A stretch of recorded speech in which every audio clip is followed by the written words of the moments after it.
got so much motherfucking design on right now. Bring it down, bring it down, bring it down. I got three whole thoughts on the block with it right now. Bitches on the line, and you know. Menikahi pria dingin. Bab 001. 1 tahun berlalu. Sudah genap 1 tahun Aluna menyandang status sebagai Nyonya Pramudia. Namun, gelar itu sama sekali tidak membuat hidupnya lebih indah. Bara masih tetap sama dingin, kaku, dan seakan tidak peduli bahwa ada seorang istri yang menunggunya di rumah setiap malam. Setiap hari Aluna selalu mencoba mencari perhatian, meski sering berakhir dengan kecewa. Kadang ia sengaja terlambat pulang, kadang ia menggoda teman pria mereka di pesta, bahkan pernah ia sengaja mengenakan gaun yang paling disukai banyak pria hanya untuk melihat reaksi suaminya. Namun semua sia-sia. Bara tidak pernah marah, tidak pernah cemburu, bahkan seakan tidak melihat usaha Aluna sama sekali. Malam itu, Aluna kembali mencoba. Dia duduk di ruang kerja Bara, melipat tangan di dada dengan wajah cemberut. Bara panggilnya, suaranya dibuat manja. Pria itu bahkan tidak mengangkat wajah dari dokumen di hadapannya. Aku tadi makan malam sama Andra. Dia bilang aku makin cantik. Aluna menekankan kalimat terakhir, berharap ada sedikit reaksi. Tapi Bara hanya menandatangani berkasnya. Baguslah kalau begitu, jawabnya singkat. Aluna terdiam, dadanya terasa sesak. Lah ingin marah, ingin berteriak bahwa dia bukan boneka yang hanya dipajang di rumah besar ini, tapi lidahnya keluh. Perlahan, air mata jatuh tanpa bisa ia tahan. Lah membalikkan tubuh, berjalan keluar, meninggalkan suaminya yang bahkan tidak menyadari betapa hancurnya hati seorang istri yang terus berusaha dicintai. Aluna masih terduduk di ruang tamu dengan wajah penuh kekecewaan. Air matanya belum kering ketika suara pintu kamar kerja terbuka. Bara keluar dengan langkah tergesa, ponsel menempel di telinganya. Ya, saya segera ke sana. Tunggu di tempat biasa, suara Bara terdengar jelas, dingin, penuh kepastian. Aluna buru-buru berdiri, menghampiri pria itu. Bara, kamu mau kemana? Ini sudah hampir tengah malam, tanyanya dengan nada cemas bercampur curiga. Menemui klien, jawab Bara singkat tanpa menoleh. Klien, jam segini. Aluna menahan pergelangan tangan Bara, memaksanya berhenti sejenak. Matanya menatap penuh harap, menunggu jawaban yang bisa menenangkan hatinya. Namun, Bara hanya menarik tangannya dengan kasar, lalu melangkah lagi. Jangan ikut campur. Pintu utama terbuka dan tertutup keras, meninggalkan Aluna yang berdiri mematung di ruang tamu yang luas tapi terasa hampa. Tangannya mengepal erat, tubuhnya bergetar menahan perasaan yang campur aduk marah, kecewa, sakit hati, sekaligus masih mencintai. 1 tahun. Batinnya, 1 tahun aku mencintai pria itu. 1 tahun aku berbakti pada pernikahan ini. Aku menyiapkan sarapan setiap pagi. Menunggunya setiap malam, merelakan tubuhku, bahkan mengubur semua egoku hanya untuk Ria. Tapi, apa balasan yang kudapat? Tatapan dingin, kata-kata singkat, bahkan sapaan pun tak pernah. Aluna menutup wajahnya dengan kedua tangan. Isak kecil lolos, menyesakkan dadanya. Yang tak pernah ia tahu malam itu bukanlah malam biasa. Malam itu menjadi awal dari kembalinya mimpi buruk yang selama ini dijauhkan kakek Haryanto darinya. Sementara itu di tempat lain, bandara malam itu dipenuhi cahaya lampu neon yang berkilauan, ramai dengan para penumpang yang baru tiba dari penerbangan internasional. Bara berdiri tegap di depan pintu kedatangan internasional, jas hitamnya rapi, wajahnya tegas seperti biasa. Tak lama, seorang gadis berwajah cantik dengan senyum menawan melangkah keluar. Rambut panjangnya tergerai, tubuhnya ibalut gaun sederhana namun elegan, dialah Miska saudara tiri Aluna. Kak Bara. Suara lembut itu terdengar, seakan membawa nostalgia yang selama ini disembunyikan. Bara menoleh, matanya berbinar untuk pertama kalinya setelah sekian lama. Senyum tipis muncul di wajah yang selama setahun hanya menunjukkan dingin pada istrinya. Tanpa ragu, Miska berlari kecil dan langsung memeluk Bara. Seolah-olah pria itu bukan kakak iparnya, melainkan pria yang sudah lama dinantikan dengan penuh rindu. Bara tidak menolak, bahkan seakan menikmati kehadiran gadis itu. Di balik pelukan hangat itu, Miska diam-diam mengeluarkan ponselnya, mengangkatnya sedikit ke samping. Sebuah foto dirinya dan Bara yang tampak akrab pun terabadikan. Beberapa menit kemudian, foto itu terkirim ke ponsel Aluna. Aluna yang masih duduk di ruang tamu, menunggu Bara pulang dengan mata sembab, mendengar getaran ponselnya. La membuka pesan, dan detik berikutnya wajahnya pucat. Layar menampilkan foto Bara bersama Miska. Senyum manis Miska tampak begitu polos, seakan sedang bersama pria yang benar-benar mencintainya. "Kak, terima kasih sudah menjaga Bara untukku. Sekarang aku sudah pulang." Jantung Aluna serasa diremas. Matanya berkaca-kaca, dadanya bergemuruh. Tangannya bergetar menggenggam ponsel. Namun, ia tidak membalas. Hanya menutup layar dan meletakkan ponsel itu di meja. Air matanya jatuh, satu demi satu. Jadi benar, dari awal yang ada di hati Bara hanyalah Miska. Aluna memeluk dirinya sendiri, seakan mencoba menahan perih yang menelannya hidup-hidup. Aluna menyeka air matanya kemudian, lalu bangkit dari sofa menuju kamarnya. Malam itu rumah besar Pramudia milik suaminya terasa hening. Aluna duduk di sisi ranjang, memandangi gelas air putih yang baru saja ia letakkan di atas nakas. Tangannya sedikit bergetar, tapi matanya penuh tekad. 3. Jika cinta tidak bisa kudapat dengan cara yang baik, maka aku akan merebutnya. Dengan cara apapun. Pukul 11 lebih, pintu kamar terbuka. Bara baru pulang. Wajahnya tampak lelah, jas dilepaskan begitu saja, lalu ia masuk ke kamar mandi. Air terdengar mengalir sebentar, sebelum pria itu keluar dengan rambut masih sedikit basah. Bara menoleh pada ranjang, melihat Aluna terlelap. La menghela napas panjang, berniat untuk tidur di ruang tamu, seperti biasa. Namun sebelum keluar, kebiasaan lamanya memanggil. Ia mengambil gelas air putih di atas nakas, meneguknya hampir tandas. Belum sempat melangkah ke pintu, tubuhnya tiba-tiba terasa panas. Nafasnya berat, matanya mendelik ke arah gelas kosong di tangan, lalu pada sosok Aluna yang masih berbaring. Dengan langkah terguncang, ia mendekat, lalu mencengkeram bahu istrinya. Kau memberi aku obat." Suaranya berat, penuh amarah. Aluna tersentak, pura-pura terbangun. "Apa maksudmu? Aku tidak mengerti, Bara." Suaranya lembut, matanya berait, namun di dalam hati ia berbisik penuh ambisi, "Jika aku tidak bisa mendapatkan hatimu, maka aku akan mendapatkanmu dengan cara ini." Bara berusaha keras menolak gejolak dalam tubuhnya. Namun tatapan Aluna, sentuhan tangannya, dan kehangatan yang semakin dekat membuat pertahanannya runtuh. Malam itu, akhirnya ia tak kuasa lagi menahan. Aluna tersenyum di balik desahannya, menikmati setiap detik. "Akhirnya, kau jadi milikku, Bara." Setelah semuanya usai, Bara terlelap dalam kelelahan. Aluna masih terjaga, dengan tatapan penuh kemenangan, ia mengusap lembut wajah suaminya, lalu mengambil ponselnya. Sebuah foto Bara yang tertidur di pelukannya pun terabadikan. Dengan cepat, ia kirimkan foto itu kepada Miska. "Dia ada di sisiku, bukan di sisimu. Jangan coba-coba merebut apa yang sudah jadi milikku." Di rumah keluarga Wijaya, Miska yang sedang bersiap tidur menerima pesan itu. Saat foto itu muncul di layar, wajahnya memerah, tangannya gemetar. Teriakan melengking lepas dari mulutnya, memenuhi kamar mewahnya. "Aku tidak akan kalah darimu, Aluna." Pekiknya sambil menghantam meja rias hingga cenin bergetar. 2, 4. Sinar matahari masuk menembus tirai kamar besar keluarga Pramudia. Bara sudah berdiri di depan cermin, rapi dengan jas kerjanya yang elegan.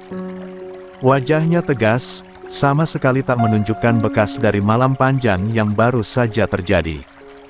Di ranjang, Aluna baru saja membuka mata. Tubuhnya masih terasa lemah, kepalanya berat karena kelelahan.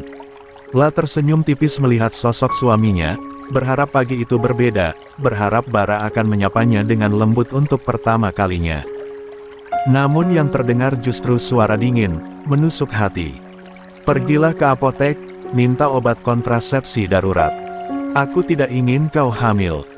Aluna terdiam, senyum di wajahnya lenyap seketika, berganti dengan sorot mata yang berkaca-kaca. Bara. Suaranya bergetar, apa arti selama setahun kita bersama? Apa aku benar-benar tak bisa membuatmu jatuh cinta padaku, walau sedikit saja? Bara menoleh, matanya tajam dan dingin. Aluna, sejak awal aku sudah bilang di hari pertama pernikahan kita. Aku tidak mencintaimu. Aku mencintai Miska. 2. La mendekat, suaranya semakin rendah tapi menusuk. Kalau saja kakekmu tidak mengirim Miska ke Inggris, mungkin aku sudah bersamanya. Kehidupannya di sana tidak baik. Dan aku yakin itu ulahmu. Aluna terperanjat, darahnya berdesir. Dia menuduhku. Kedua tangan Aluna terkepal erat. Tawa getir lolos dari bibirnya, lalu berganti dengan senyum sinis. La turun dari ranjang, berdiri di hadapan Bara dengan tatapan tajam. Tak perlu takut aku akan hamil, Bara. Aku tidak akan pernah hamil anak darimu. Bara terdiam, wajahnya tetap dingin. Tepat saat itu ponselnya berdering. La melirik layar, Narna Miska terpampang jelas. Kak Bara. Suara lembut gadis itu terdengar di ujung sana, aku sakit lagi. Lambungku kambuh. Bisa temani aku ke rumah sakit. Tanpa berkata sepatah pun pada Aluna, Bara mengambil kunci mobilnya, lalu berbalik menuju pintu. Bara, jangan pergi. Aku masih ingin bicara denganmu. Aluna berteriak, suaranya pecah, penuh amarah sekaligus putus asa. Namun Bara tetap melangkah, pintu kamar terbanting, langkah kakinya terdengar semakin jauh. Dari balkon lantai 2, Aluna melihat mobil hitam Bara meluncur keluar. Cleo, asisten setiap pria itu, sudah menunggu di kursi depan. Aluna berdiri kaku, kedua tangannya mengepal di sisi tubuh, giginya bergemeletuk menahan sakit hati. Air matanya jatuh, bercampur dengan api kemarahan yang mulai membara. 5. Baiklah, Bara. Jika hatimu hanya untuk Miska, maka aku akan membuatmu menyesal telah meremehkanku. Rumah sakit swasta itu terasa tenang dengan aroma antiseptik yang khas. Bara berjalan cepat di lorong, jasnya masih rapi, wajahnya penuh kecemasan. Di dalam ruang perawatan VIP Miska sudah berbaring dengan tubuh lermah, wajahnya pucat namun tetap cantik dengan balutan rambut panjang yang tergerai di bantal putih. Begitu pintu terbuka, Miska menoleh. Senyum tipis muncul di bibirnya meski tubuhnya gemetar menahan sakit. Kak Bara, kamu datang, bisiknya lirih. Bara segera menghampiri, menarik kursi dan duduk di sampingnya. Tangannya menggenggam jemari Miska dengan hati-hati. Tentu saja aku datang. Kau sudah minum obat. Suaranya lembut, berbeda 180 derajat dari cara ia berbicara pada Aluna di rumah tadi pagi. Miska menggeleng pelan. Aku menunggu kamu, Kak. Aku takut sendirian. Sorot mata Bara melembut. La merapikan selimut yang menutupi tubuh Miska, lalu mengusap pelipis gadis itu dengan penuh perhatian. 1. Kau tidak sendiri, Miska. Aku ada di sini. Aku tidak akan membiarkanmu menderita lagi. Miska menatapnya dengan mata berkaca-kaca, memainkan peran gadis lenah tak berdaya yang selalu berhasil menyentuh hati pria.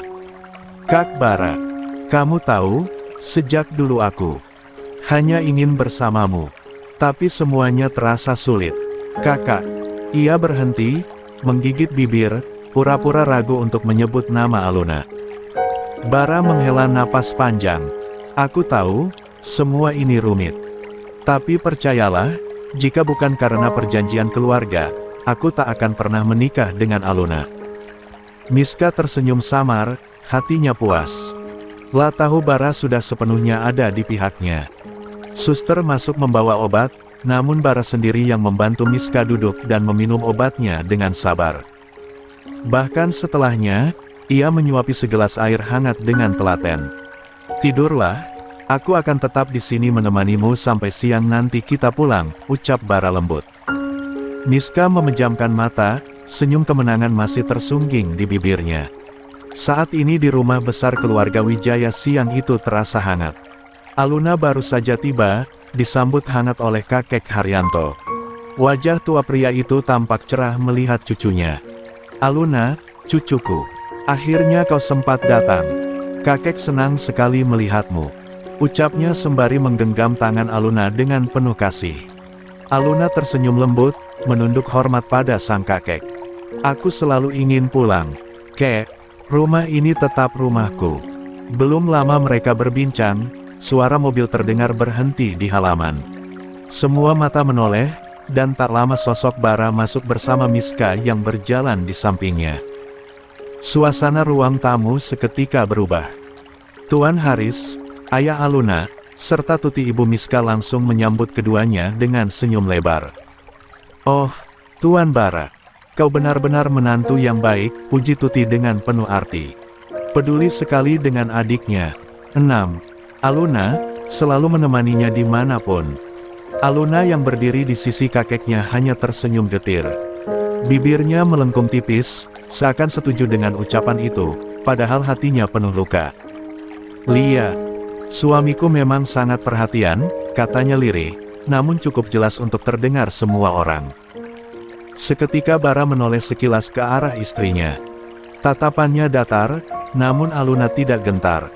Hari ini ia memang sengaja mengenakan gaun dengan potongan leher rendah. Bekas merah samar di kulitnya masih terlihat, tanda malam panjang yang mereka lalui. Miska yang melihatnya membelalak kecil, rahangnya mengeras. Matanya memancarkan api cemburu yang ditahannya dengan susah payah. Di depan keluarga, ia tak bisa berbuat apa-apa. Aluna tersenyum sinis melihat reaksi adik tirinya. Perlahan ia berjalan mendekat, lalu dengan penuh kelembutan merangkul lengan Bara. "Bara," ucapnya manja, "bagaimana kalau kita makan siang bersama di sini?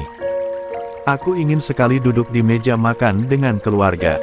Semua orang menatap mereka dengan senyum bahagia, seakan pernikahan itu penuh keharmonisan.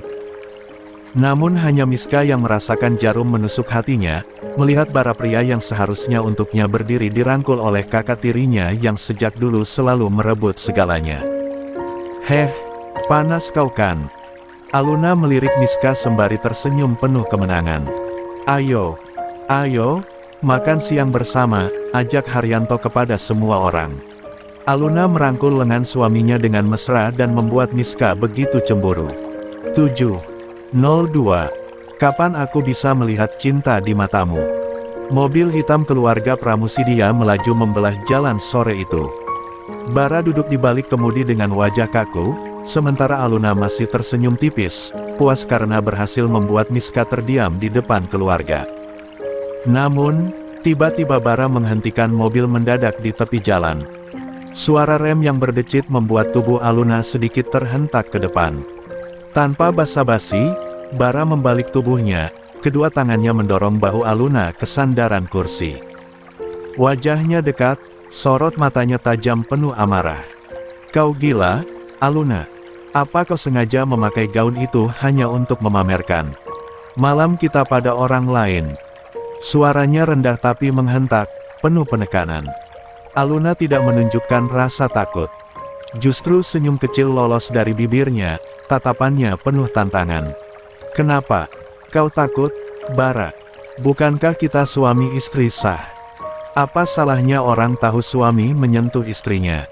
La mencondongkan wajah, berbisik dengan nada menusuk, "Atau kau takut karena Miska ada di sana?" Nama itu membuat rahang Bara mengeras. Seketika ia melepas cengkeraman di bahu Aluna, menarik napas panjang. La kembali duduk ke kursinya, merapikan jasnya yang sempat berantakan, berusaha menahan gejolak dalam dirinya. Suara Bara terdengar dingin, penuh peringatan. "Jangan pernah memancing amarahku, Aluna. Kau tidak tahu apa yang bisa aku lakukan kalau aku benar-benar marah. Aluna terdiam, menatap sisi wajah suaminya yang kini kembali dingin seperti patung. Namun di dalam hatinya, ia justru tersenyum getir. Setidaknya untuk pertama kali, ia berhasil membuat Bara bereaksi, meski hanya dengan amarah. Mobil akhirnya berhenti di halaman kediaman Pramudia. Bara turun lebih dulu tanpa menoleh sedikit pun, langkahnya lebar dan penuh amarah yang belum reda. Aluna menyusul, berjalan perlahan dengan senyum tipis yang dipaksakan, seolah tak terjadi apa-apa.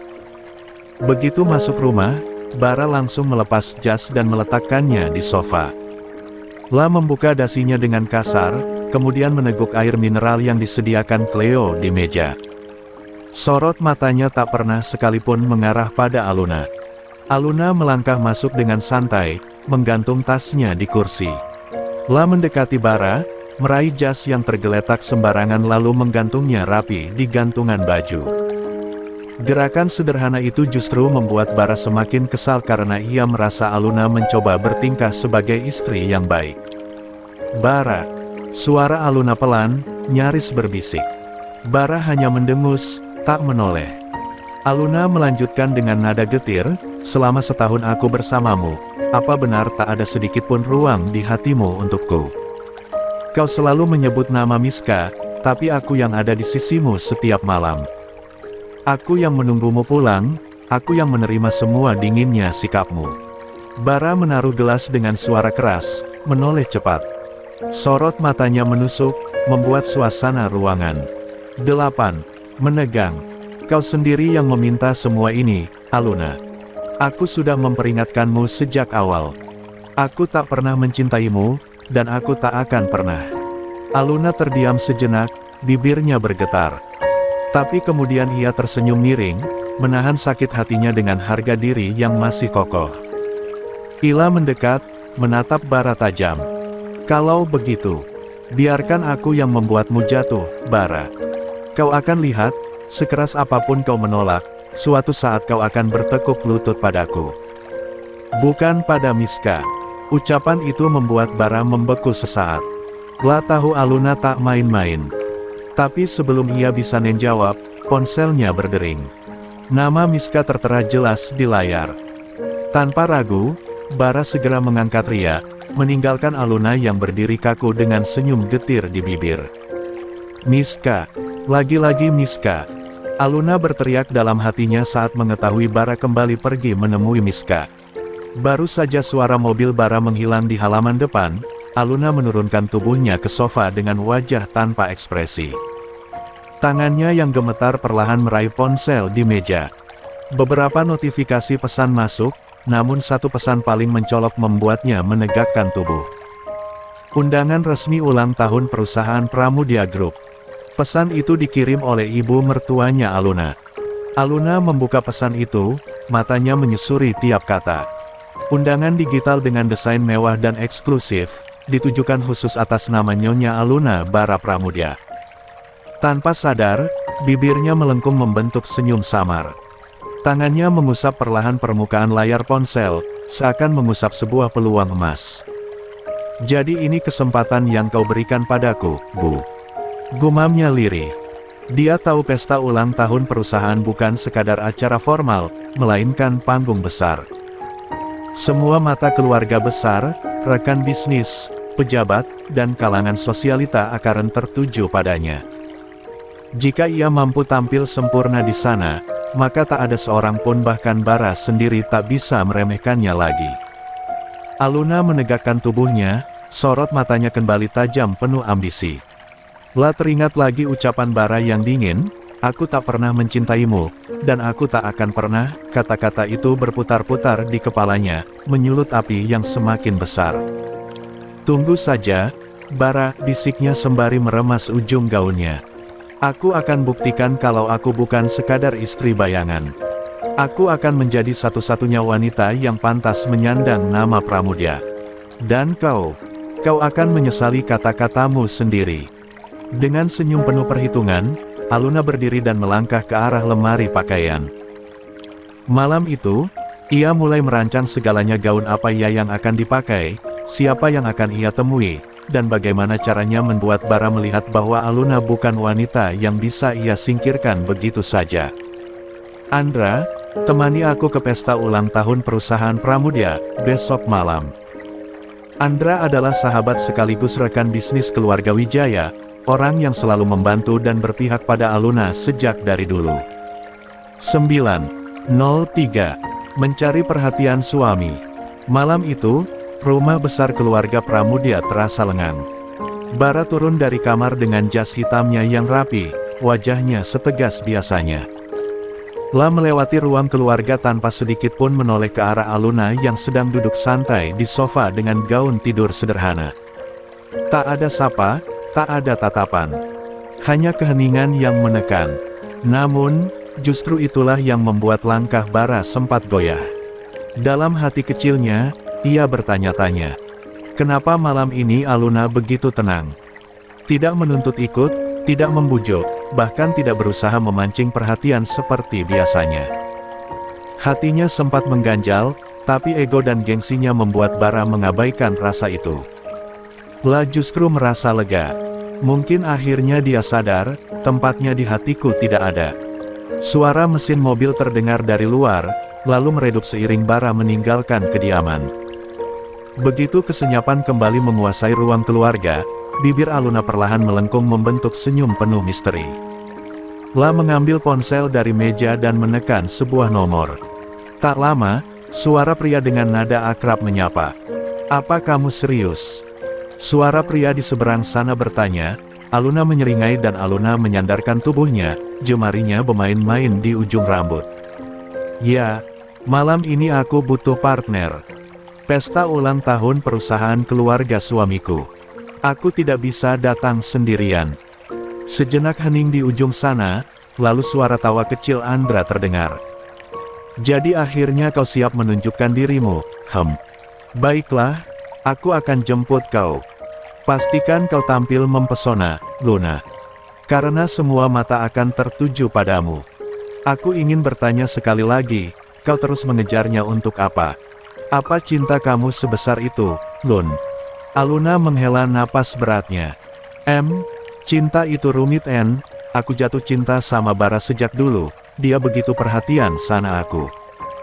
Meskipun cinta itu muncul karena kesalahpahaman, senyum Aluna semakin lebar.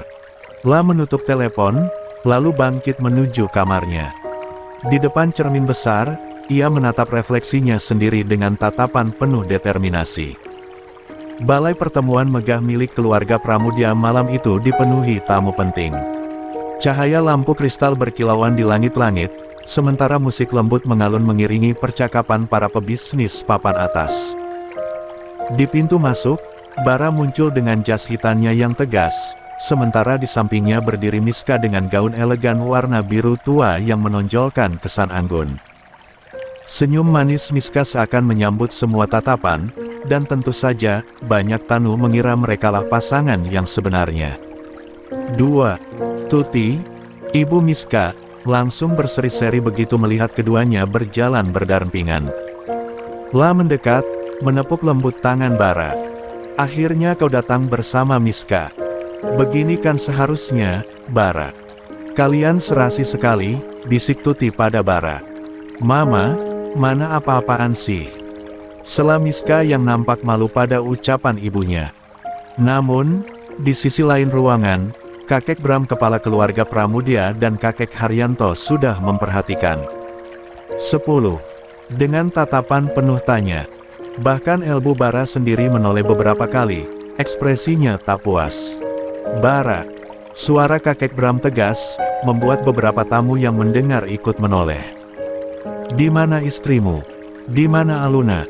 Pertanyaan itu disusul dengan nada yang lebih lembut dari Haryanto, namun tetap menusuk. "Lia, nak Bara, bukankah Aluna seharusnya ada di sisimu malam ini? Ini ulang tahun perusahaan keluarga kalian, bukan pesta pribadi." Bara terdiam sesaat. Menatap ke arah hadirin, lalu kembali melirik Miska yang menahan senyum tipisnya. Dengan wajah dingin, ia hanya berkata, "Aluna sedang beristirahat. Kakek seru Miska berjalan menghampiri Haryanto.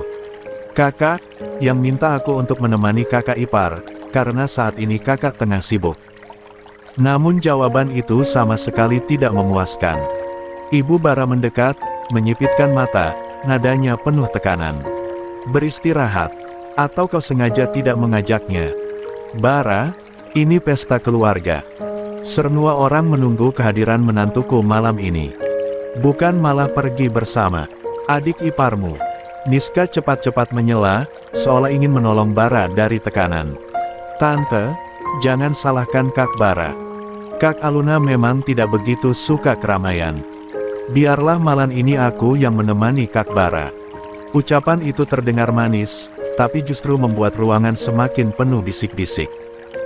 Haryanto memandang cucunya itu dengan wajah yang sulit terbaca antara kecewa dan khawatir. Sementara Bara, meski berusaha menjaga wibawanya, untuk pertama kalinya malam itu merasa jengah oleh semua tatapan. Di ambang pintu berdiri seorang wanita dengan gaun merah anggun berpotongan elegan, rambutnya disanggul modern, dan lehernya dihiasi kalung berlian yang berkilau. Senyum tipis menghiasi bibirnya, begitu tenang, begitu percaya diri. Namun, bukan hanya itu yang mengejutkan semua orang. Di sisinya berjalan seorang pria gagah, Andra, mengenakan setelan jas biru gelap. Tangan Aluna menggandeng lengannya dengan santai, seolah-olah mereka datang sebagai pasangan yang serasi. Bisikan-bisikan langsung pecah di antara para tamu. Itu Nona Aluna, kan? Istrinya Tuan Bara. Siapa pria yang bersamanya? Bukankah seharusnya dia datang dengan suaminya sendiri? Itu Tuan Andra, pewaris dari keluarga Santosa. Dengar-dengar keluarga Santosa adalah keluarga Wijaya rekan bisnis yang kuat sejak lama, selain dengan keluarga Pramudia. 11. Mata Tuti langsung membelalak, wajahnya pucat pasi. Sementara Miska tertegun, jemari yang menggenggam clutch bag kecilnya gemetar menahan amarah. Lasama sekali tidak menyangka kakak tirinya itu akan muncul dengan cara seperti ini. Kakek Haryanto justru tersenyum sama, sorot matanya penuh kebanggaan melihat cucunya berdiri tegak. Kakek Bram mengelus janggutnya, seolah menahan komentar, sementara Ibu Bara tampak sedikit lega. Aluna berjalan anggun ke tengah ruangan, matanya lurus menatap Bara yang berdiri kaku bersama Miska. Begitu sampai di depan keluarga, ia melepas lengannya dari Andra dan menunduk hormat. Selamat ulang tahun untuk perusahaan keluarga Pramudia. Maaf saya datang terlambat, ucapnya dengan suara lembut tapi penuh wibawa. Andra hanya memberi senyum sopan pada para tamu, lalu berdiri sedikit di belakang, membiarkan Aluna jadi pusat perhatian. Bara menatap tajam ke arah istrinya, rahangnya mengeras. Ada bara amarah yang ditahannya, tapi ia juga tidak bisa menunjukkan wajah marah di depan semua orang. Apalagi melihat semua mata kini justru memandang Aluna dengan kekaguman. Miska di sisi Bara hanya bisa tersenyum kaku, sementara dalam hatinya mendidih. Aluna menoleh sebentar ke arahnya, lalu mengulum senyum tipis senyum kemenangan. Sialan, Aluna selalu bisa menjadi pusat perhatian. Aku harus melakukan sesuatu, gumam Miska dalam hatinya. 12.04. Aku atau adik tiriku. Aluna melangkah anggun di antara kerumunan tamu, gaun merahnya menjuntai elegan. Malam itu ia bukan hanya sekadar istri dari Bara Pramudia, melainkan seorang pewaris keluarga Wijaya yang penuh wibawa. Beberapa klien perusahaan Wijaya mendekatinya dengan hangat, menyapa satu persatu. Aluna tersenyum ramah, suaranya tenang dan penuh percaya diri. Proyek tahun depan sudah dalam tahap finalisasi, Pak, katanya sambil menjabat tangan seorang pengusaha. Saya pastikan semua berjalan sesuai target.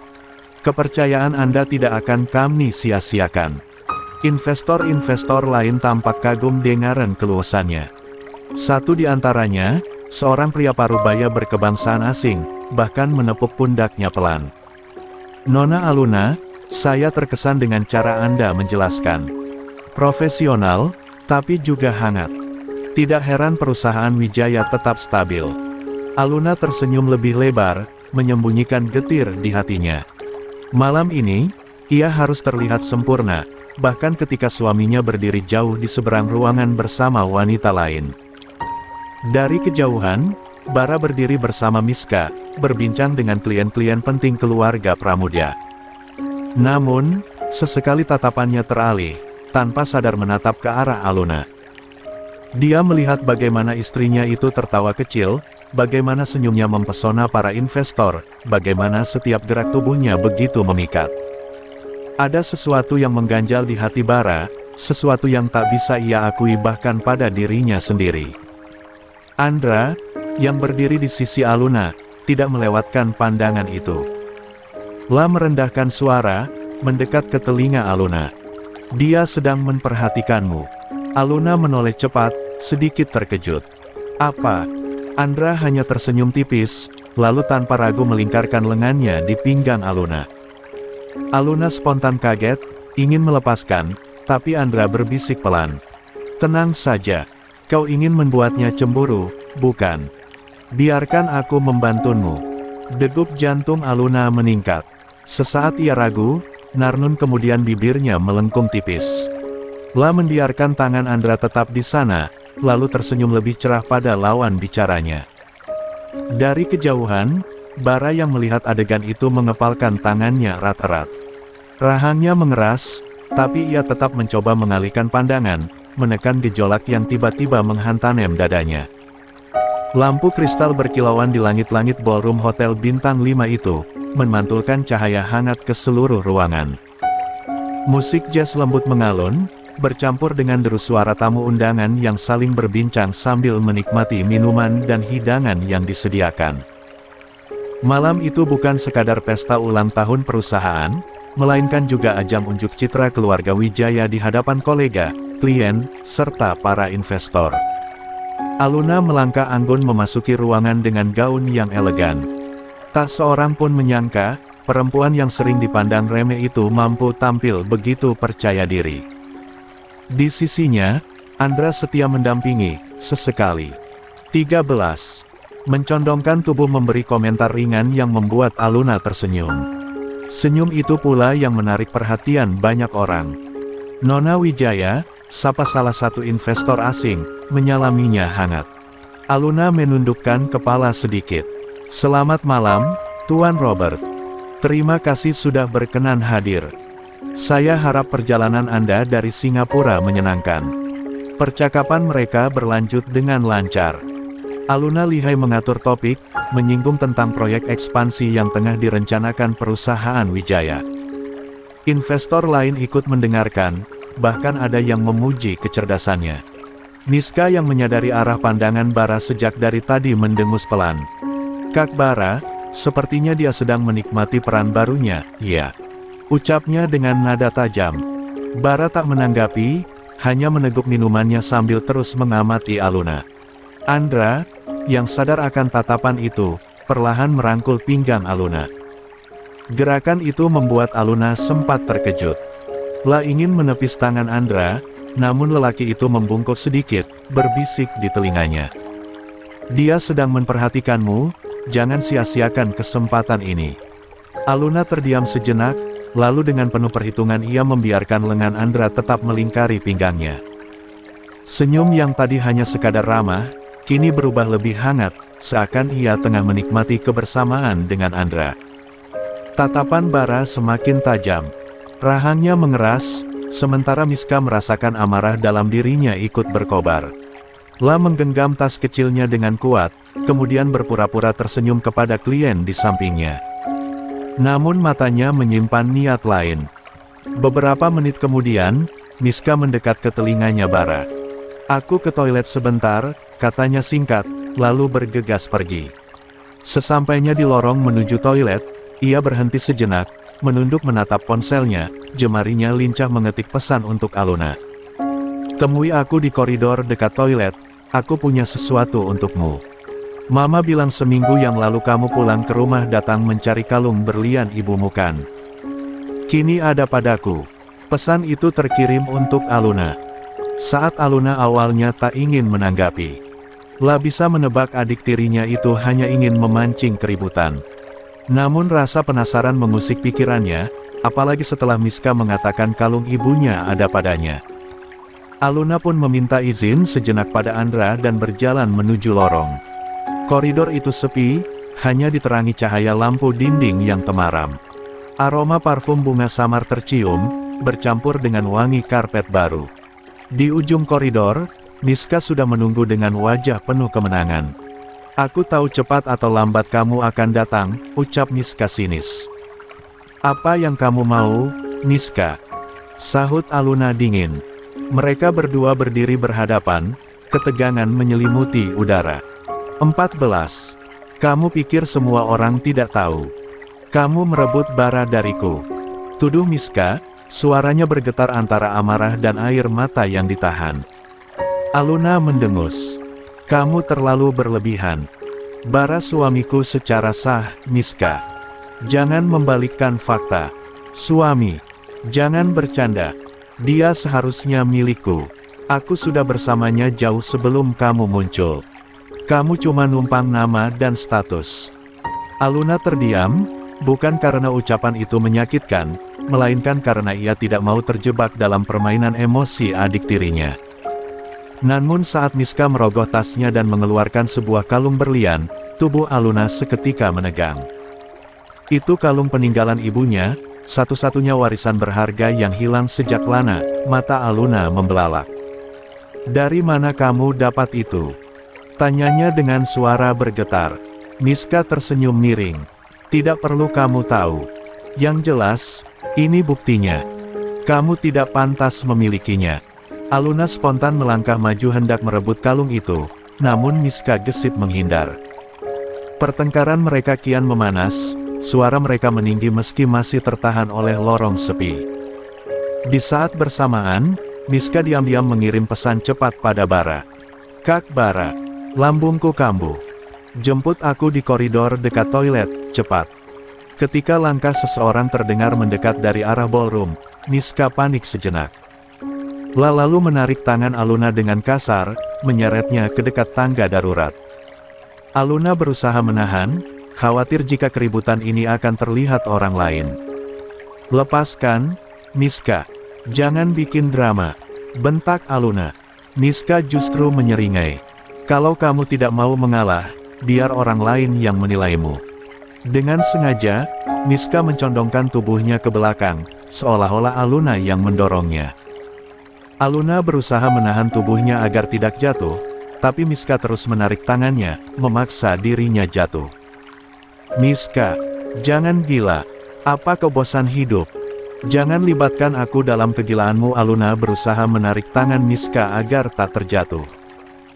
Namun, tepat pada detik itu, suara langkah cepat terdengar. Bara muncul di lorong, matanya langsung menangkap adegan di depan tangga. Pada saat itu juga genggaman tangan Miska pada Aluna terlepas. "Miska!" teriaknya, lalu matanya beralih ke Aluna. "Aluna, apa yang kau lakukan?" bentak Bara, namun tubuh Miska sudah melayang terguling di atas anak tangga yang tak seberapa jauh itu. Tanpa berpikir panjang, Bara mendorong Aluna dengan keras. Tubuh Aluna terbanting ke dinding tangga, kepalanya membentur sisi besi hingga darah segar mengalir di pelipisnya. La terhuyung, pandangannya berkunang-kunang. Namun Bara tak peduli. La segera berlari menuruni anak tangga, menghampiri Miska yang kini meringis kesakitan di 15. bawah. Tangannya penuh kepanikan saat memeluk tubuh Miska, sementara Aluna hanya bisa terduduk lemah di atas, memandang suaminya yang sama sekali tak menoleh padanya. Apa yang terjadi? Beberapa orang muncul, Tuti melihat anaknya dalam gendongan Bara, dan menaiki anak tangga itu. Sedangkan, Andra mendekat melihat kondisi Aluna membantunya berdiri. "Aluna, kau membunuh adikmu. Kau sengaja melakukan itu kan? Mama tahu kamu benci Miska, sejak dia kecil. Tapi bukan begini caranya, kita keluarga. Kenapa tak bicara baik-baik jika ada yang ingin Karnu mau dari Miska?" Tuti tahu itu adalah permainan anaknya. Aluna tak menjawab selain pandangannya terus menatap Bara yang berusaha mengendong Miska. "Bara, apa yang terjadi?" tanya Ratih pada putranya. "Tanya saja pada menantu Mama." Dia baru saja mendorong Niska jatuh ke bawah, ujarnya lalu pergi meninggalkan semua orang. Tuti pergi mengikuti langkah Bara yang meninggalkan tempat tersebut. "Aluna, apa yang terjadi?" tanya Haryanto. Aluna tak menjawab selain terus menatap punggung kekar suaminya yang pergi membawa wanita lain dalam pelukannya menuju rumah sakit. "Aluna, kepalamu berdarah. Kita perlu ke rumah sakit," ucap Andra memegang lengan Aluna. "Tolong, nak. Bawa dia ke rumah sakit," seru kakek Haryanto. Andra mengangguk dan pergi membawa Aluna ke rumah sakit. 16:05. Satu atap sama calon pelakor. Pagi itu sinar matahari masuk samar lewat jendela kamar rawat Niska. Bau obat-obatan bercampur dengan aroma antiseptik memenuhi udara. Bara duduk di kursi samping ranjang, tubuhnya masih dalam setelan jas semalam, dasi sudah longgar, wajahnya lelah namun tetap terjaga. Niska bersandar di bantal tinggi. Kepalanya terbalut perban rapi, lengan kanannya digendong kain, terlihat begitu ringkih dan semakin membuat Bara enggan meninggalkannya. Suara dering ponsel memecah keheningan. Bara merogoh saku jas, menatap layar sebentar. Nama, Mama, terpampang jelas. Dengan nada berat, ia menjawab panggilan itu. "Ya, Ma." Suara Rati terdengar dari seberang, penuh amarah yang ditahan. "Bara, kamu di mana sekarang?" "Di rumah sakit, Ma." "Ya Tuhan, Bara. Kamu sadar nggak apa yang kamu lakukan? Aluna itu istrimu. Semalam dia jatuh, kepalanya terbentur keras karena ulahmu. Sekarang dia ada di rumah, aku sudah di sana." Dia kelihatan lengah, tapi tetap memaksa bilang dia baik-baik saja. "Kamu malah pilih jaga adik tirinya istrimu." Bara terdiam sejenak, wajahnya mengeras. "Aluna baik-baik saja. Dia kuat." "Baik-baik saja katamu." Ratih mendengus keras.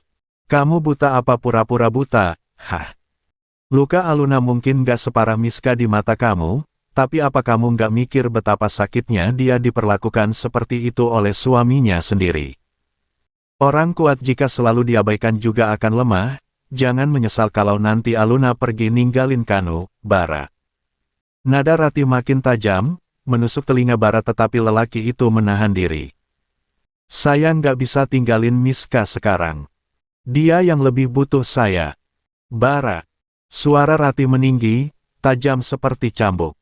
"Kalau kamu masih punya hati, segera pulang. Tunjukkan kamu suami, bukan cuma nama di buku nikah." Bara menarik napas dalam-dalam, rahangnya menegang. Lah akhirnya memutuskan panggilan itu tanpa memberi janji apapun. Miska yang sejak tadi memperhatikan, tersenyum samar. Dengan suara pelan penuh kelembutan yang dibuat-buat, ia berkata, "Kak Bara. Kamu mau pulang?" "Iya." Bara menoleh, menatap wajah pucat itu. "Aku harus lihat keadaan Aluna." Miska langsung menggenggam pergelangan tangan Bara dengan tangan kirinya yang masih lemah. "Jangan tinggalkan aku, Kak. Aku takut kalau sendirian di sini. Aku sakit. Kepala ini nyut-nyutan, tangan aku juga nggak bisa gerak. Aku nggak mau diurus sama orang lain, aku maunya kakak yang jagain aku." Satu. Nada manja itu, ditambah tatapan mata berkaca-kaca, membuat benteng tegas Bara goyah. Rasa bersalahnya pada 17. Miska semakin menjerat. Lah menarik kursinya lebih dekat. "Kalau begitu, kamu ikut aku pulang."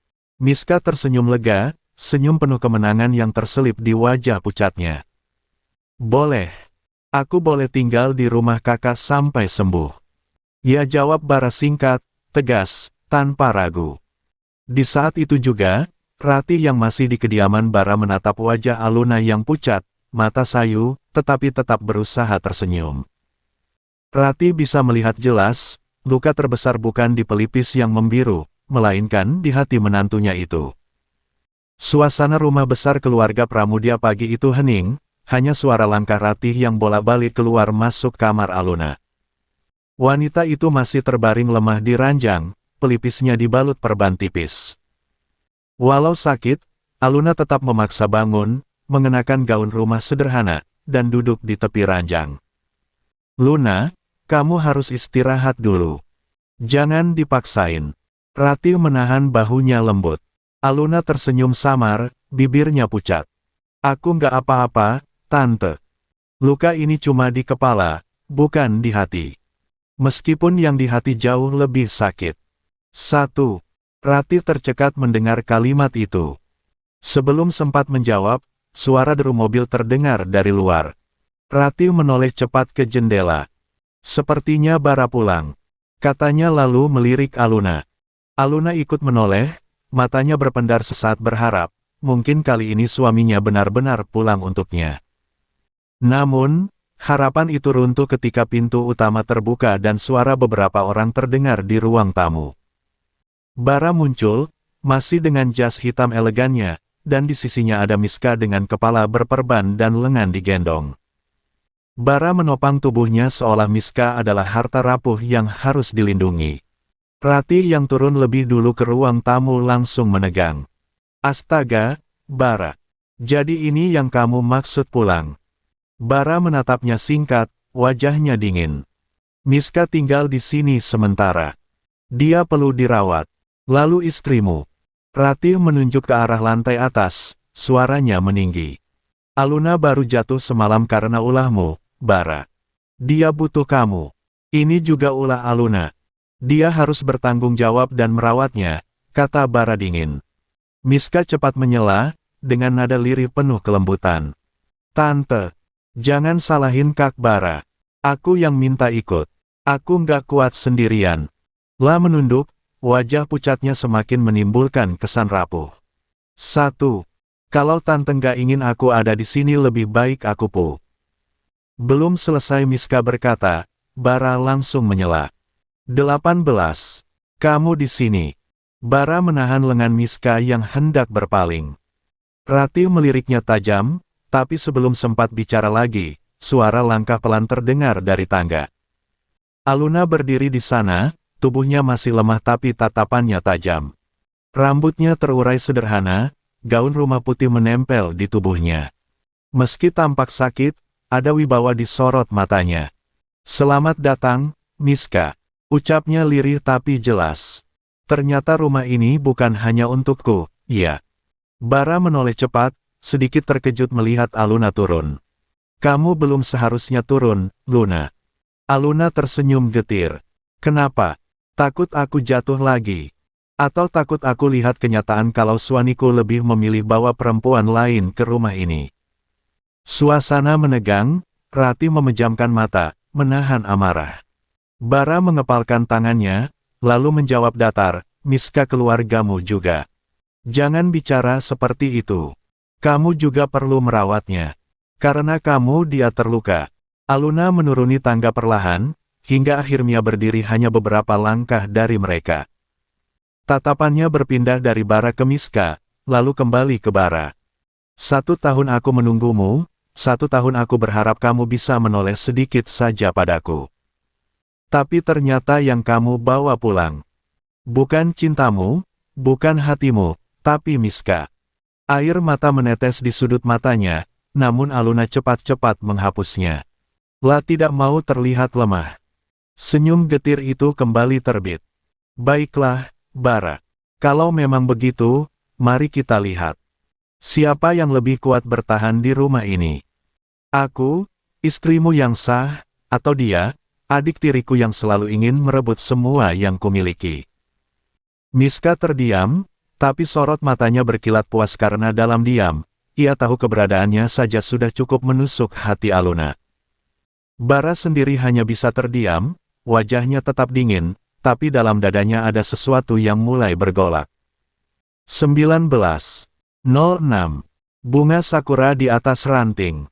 Hari-hari di rumah Pramudia berubah drastis sejak Miska resmi dibawa pulang dari rumah sakit. Suasana rumah yang dulu sepi dan hanya berisi dinginnya sikap Bara pada Alurna, kini dipenuhi langkah ringan Miska, suaranya yang lembut dan senyum manis yang selalu ia tebar pada setiap orang yang ditemuinya. Bagi orang luar, kehadiran Miska seolah membawa cahaya. La sopan pada para pekerja rumah, selalu tersenyum pada Ratih, bahkan menyapa ramah sopir yang mengantarnya ke rumah sakit untuk kontrol. Namun bagi Aluna, semua itu hanya topeng. La tahu betul adik tirinya itu pandai memainkan peran, manis di luar, licik di dalam. Aluna setiap hari terpaksa melihat suaminya sendiri sibuk mengurus perempuan lain. Saat makan pagi, Bara yang biasanya hanya duduk singkat kini meluangkan waktu lebih lama tapi bukan untuk Alna. La memotongkan roti untuk Miska, menuangkan jus ke gelasnya, bahkan memastikan obatnya diminum tepat waktu. Kak, aku masih pusing. Bisa tolong ambilkan selimut? Pinta Miska suatu pagi. Bara berdiri tanpa pikir panjang, mengambil selimut dari sofa dan menyelimutinya dengan penuh perhatian. Aluna yang duduk di meja makan hanya bisa menggenggam sendok erat-erat. Jari-jarinya memutih menahan amarah, tapi wajahnya tetap ia paksakan tersenyum. Hebat sekali, Miska. Seolah-olah kamu yang jadi nyonya rumah ini. Miska menoleh dengan wajah polos.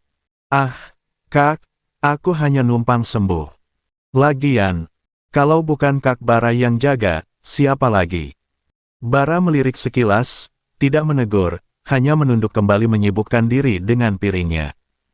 Ratih yang kebetulan ikut sarapan, mendengus kesal. Bara, seharusnya kamu yang lebih peduli pada istrimu sendiri. Lihatlah Aluna, masih lemah tapi tidak ada yang menanyakan kabarnya. Namun Bara tetap tak bergeming, seolah kata-kata Ratih hanya angin lalu. Malam harinya, di kamar utama, Aluna duduk di depan meja rias, melepaskan anting satu persatu. Matanya menatap cermin, kosong. Ketika pintu kamar terbuka, ia berharap Bara masuk. Dan benar, suaminya itu masuk dengan jas sudah terlepas, wajah lelah. Bara, panggilnya lirih. Bara hanya menggantung jasnya, lalu mengambil segelas air di nakas. Apa kamu tidak lelah mengurus Miska seharian? Tanya Aluna, suaranya bergetar. Bara meneguk air, lalu menjawab dingin, dia sakit, Luna. Kalau aku tidak peduli, siapa yang peduli? Aluna bangkit, berjalan mendekat, lalu berdiri tepat di depan Bara. Lalu apa aku bukan siapa-siapa? Aku istrimu, Bara. Istrimu. Tapi kamu bahkan tak pernah menanyakan keadaanku. Luka di kepalaku, hatiku yang retak. Semuanya kamu abaikan. Bara menatapnya, tapi tatapan itu kosong. Tanpa emosi. Kamu kuat. Kamu tidak butuh aku. 20. Kalimat itu menusuk seperti pisau. Aluna tersenyum miris, lalu menunduk. Jadi, aku lebih buruk dari adik tiriku sendiri di matamu. Jangan memancing perdebatan, Aluna, jawab Bara datar. Aluna menarik napas panjang, lalu menatap Bara dengan sorot tajam. Baik, kalau begitu, mulai malam ini aku akan berhenti mengejarmu, Bara. Aku akan berhenti menunjukkan cintaku. Dan ketika kamu sadar aku sudah pergi terlalu jauh, mungkin saat itu kamu yang akan berlari mengejarku. Bara menegang sejenak, namun segera berbalik, meninggalkan Aluna sendirian di kamar. 1. Hari berganti, drama terus berulang. Di ruang tamu, Miska duduk membaca majalah, sementara Bara di sampingnya sibuk dengan laptop. Ketika Aluna turun dengan gaun kerja, siap menghadiri rapat investor untuk perusahaan kakernya, Miska berkomentar sambil tersenyum manis. Wah, kakak cantik sekali. Sayang sekali Kak Bara nggak bisa menemani, ya. Masih sibuk urus aku. Aluna berhenti sejenak, lalu menatapnya sambil tersenyum dingin. Tidak apa-apa. Aku terbiasa mandiri. Lagi pula, aku tidak butuh seorang pria yang tidak tahu cara menghargai istrinya. Bara mendongak dari laptop, rahangnya menegang, tapi ia tidak menjawab. Miska hanya tersenyum samar, pura-pura tidak mengerti. Di balik semua itu, hati Aluna mulai berubah. La tidak lagi hanya ingin dicintai Bara, tapi juga ingin membuktikan pada semua orang terutama pada Miska bahwa dirinya jauh lebih berharga, lebih kuat, dan pantas mendapat tempat sebagai istri Bara dan cucu Haryanto. Keesokan harinya. Pagi itu, Aluna menghadiri sebuah pertemuan besar di Hotel Bintang 5 acara jamuan bersama para investor asing yang menjadi mitra perusahaan Wijaya. Rati awalnya melarang Aluna datang karena kondisinya masih lemah, tetapi Aluna bersikeras. "Ma, justru sekarang aku harus tunjukkan siapa aku sebenarnya. Aku tidak mau terus dianggap lemah." Dengan gaun elegan berwarna biru tua, rambut disanggul sederhana namun anggun, Aluna hadir mencuri perhatian. Saat banyak orang menanti Bara untuk berbicara di podium, Aluna justru maju lebih dulu menyapa investor dengan penuh percaya diri. "Selamat datang di Jakarta, Bapak dan Ibu sekalian," suaranya terdengar jernih dan mantap. "Saya Aluna, istri dari Tuan Bara Pramudya. Hari ini saya ingin menunjukkan sesuatu yang mungkin berbeda dari biasanya." Dia menayangkan presentasi desain rancangan busana dan produk kreatif yang telah ia kerjakan diam-diam selama beberapa bulan. Gambar-gambar digitalnya memukau, setiap detail terlihat matang dan profesional. Para investor yang awalnya ragu, kini mulai memberikan tepuk tangan. Seorang investor senior dari Eropa berdiri sambil tersenyum. "Nyonya Pramudya, saya harus akui, Anda punya bakat luar biasa. Bahkan jauh lebih detail daripada beberapa desainer muda yang kami kenal di London." Bara yang sedari tadi hanya duduk di kursi VIP tampak kaget, wajahnya menegang. Lah tidak menyangka istrinya, yang selalu ia anggap tidak berharga, ternyata bisa memukau para investor internasional. Dan kejutan lebih besar datang. 21. Saat seorang asisten pribadi mendekati Aluna setelah acara usai. Pria Jepang itu membungkuk sopan. "Permisi, Nyonya Pramudya. Saya datang mewakili Tuan Takahashi, CEO Hoshimitsu Corporation dari Jepang. Beliau sangat terkesan dengan hasil presentasi Anda. Tuan Takahashi ingin mengundang Anda secara pribadi untuk bekerja sama dengan perusahaannya." Ruangan mendadak hening. Semua mata memandang Aluna. Nama Hoshimitsu bukan nama kecil. Perusahaan itu dikenal sebagai salah satu raksasa mode dan desain dunia, tetapi sang CEO, Tuan Takahashi, dikenal misterius dan jarang sekali muncul di depan publik. Aluna menahan senyum, tidak terburu-buru menerima tawaran itu. "Terima kasih atas penghargaan ini. Tapi saya rasa keputusan sebesar itu perlu saya pertimbangkan matang-matang. Bisakah saya berdiskusi dulu dengan Anda, sebagai perwakilan beliau?" Asisten itu tersenyum lega. "Tentu, Nyonya. Kami akan atur jadwal pertemuan khusus." Tepuk tangan kembali menggema. Sementara Bara hanya bisa diam, menatap istrinya yang kini berdiri dengan penuh wibawa, jauh dari bayangan wanita lemah yang selama ini ia remehkan. Namun, di sudut ruangan, Miska yang ikut hadir dalam jamuan itu menggertakkan giginya. Dadanya sesak menahan amarah dan iri. Bagaimana mungkin Aluna, si perempuan yatim yang dulu ia pandang rendah, bisa mendapat tawaran langsung dari perusahaan Jepang yang selama ini ia incar? Miska sendiri adalah lulusan universitas ternama di Inggris di bidang desain. Lah merasa lebih layak berada di posisi itu. Dan saat melihat tatapan Bara yang diam-diam kagum pada Aluna, darah Miska mendidih. Malam itu, di kamarnya, Miska membuka laci dan mengeluarkan sebuah sketsa lama. Lah mengingat sesuatu masa kecil Bara. Bara pernah bercerita, di usianya yang masih belia, ia pernah bertemu dengan seorang gadis kecil di dekat makam keluarga. Gadis itu menggambar bunga sakura di tanah dengan ranting kering. Sejak saat itu, Bara selalu terobsesi dengan gadis pelukis itu. Dan kebetulan, di hari yang sama, Bara juga mengenal Miska. Sejak saat itu, Bara percaya bahwa gadis kecil pelukis itu adalah Miska. Miska tersenyum licik. "Kalau memang obsesi itu yang membuatmu kagum, Kak Bara, aku akan pastikan kamu percaya kalau akulah gadis itu dan bukan Aluna." Dia menyiapkan rencana, menyusun sketsa palsu yang seakan-akan ia buat sejak kecil, agar Bara semakin yakin bahwa dia adalah cinta masa kecil yang selalu dicari. 1. Sementara itu, Aluna yang belum tahu rencana busuk adik tirinya, menatap undangan kerjasama dari Jepang itu dengan penuh keraguan. Aku bisa saja pergi. Tapi aku nggak bisa ninggalin Bara. Dia adalah orang pertama kali yang menggenggam tanganku saat kecil, orang yang pertama kali memberi senyum di hari di mana seakan dunia ikut menghilang, gumam Aluna. Benar, Bara yang kecil adalah laki-laki yang sangat tulus menemani Aluna, menjaga dan melindunginya. Namun, semua itu hancur ketika Miska hadir sebagai sosok pelukis bunga sakura di atas ranting. Orang yang selama ini Bara cari. 22.07.